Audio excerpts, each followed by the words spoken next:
नमस्कार, मैं अम्बे वर्मा और आप देख रहे हैं इंडिया टीवी न्यूज। तो चलिए आगे बढ़ते हैं कुछ खास खबरों की ओर। दिल्ली में केंद्रीय मंत्री राजीव रंजन ललन सिंह ने कहा, आज का सम्मेलन एशिया प्रशांत क्षेत्र में ब्लू ग्रोथ को हरित बनाना पर केंद्रित है, जो वर्तमान परिदृश्य में अत्यंत प्रासंगिक विषय है। हम जलवायु परिवर्तन के कारण विभिन्न चुनौतियों का सामना कर रहे हैं और जैव विविधता की सुरक्षा सुनिश्चित करते हुए इन मुद्दों का समाधान करना अत्यंत महत्वपूर्ण है। आज की इस सम्मेलन का विषय है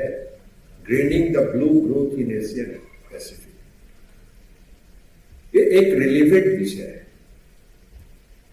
और रिलेवेंट विषय आज की परिस्थिति के अनुरूप। आज की इस परिस्थिति में हम किन चुनौतियों का सामना कर रहे हैं, जब क्लाइमेट चेंज हो रहा है, कई तरह की समस्याएं, हमारे जो जलीय जीव जंतु हैं उनको भी कैसे हम प्रोटेक्ट करते हुए हम इसको फिशिंग को आगे बढ़ा सकते हैं, ये हमारे लिए आज एक बहुत बड़ा चैलेंज है। और हमारा भारत का, इंडिया का यह सोच है कि हम ब्लू इकोनॉमी की दृष्टि को आगे बढ़ाते हुए पर्यावरण की सुरक्षा के लिए जो जिम्मेदारी है, उस जिम्मेदारी तथा समावेशी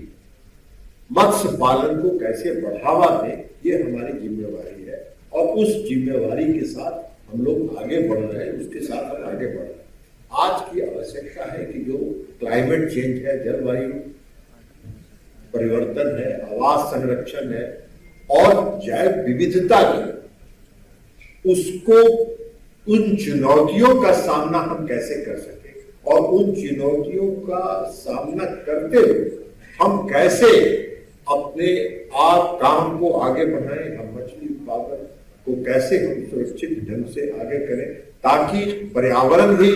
दूषित नहीं हो, पर्यावरण पर उसका कुप्रभाव भी नहीं पड़े, पर्यावरण पर उसका दुष्प्रभाव भी नहीं पड़े। इसको हम रखते हुए कैसे हम इसको आगे बढ़ा सकते हैं, इसके लिए आज इस सम्मेलन के बाद आप जब बैठेंगे तो इस पर आप चर्चा करेंगे और हम समझते हैं कि आज की परिस्थिति में यह बहुत आवश्यक है। पूरा जो जलीय संसाधन है, जो हमारे वाटर के जो रिसोर्सेज है, उन रिसोर्सेज का दीर्घकालीन लॉन्ग टर्म जो हेल्थ को कैसे प्रोटेक्ट कर सके, उसको प्रोटेक्ट करते हुए आप हम सभी लोगों को एक सामूहिक प्रयास करने की आवश्यकता है, क्योंकि एशिया पैसिफिक रीजन की जो परिस्थिति है वो एक जैसी, और उस एक जैसी परिस्थिति के कारण हम उसको कैसे आगे बढ़ा सकते हैं, आज यह चैलेंज है। देखिए, हमारी जो देश की उपलब्धता है, अभी सेक्रेटरी ने भी कहा और जेना साहब ने भी कहा कि हमारा जो देश का जो विशाल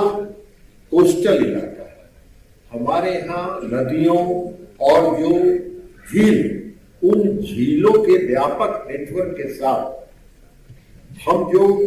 फिशिंग कर रहे हैं, उस फिशिंग के साथ हम इस पूरे को, पर्यावरण को कैसे हम सुरक्षित रख सके, इसको हम करने के लिए, इसकी लीडरशिप को एक्सेप्ट करने के लिए और इसमें जो भी प्रयास करने की आवश्यकता है उसको करने के लिए हम सभी कमिटेड हैं और हम सब इसको कमिटेड करते हैं, कमिटमेंट के साथ आगे बढ़ रहे हैं। हमारे honourable prime minister Narendra Modi ji भी जो जलवायु परिवर्तन है और जो पर्यावरण के चैलेंजेस हैं, उन चैलेंजेस के प्रति भी काफी सतर्क है।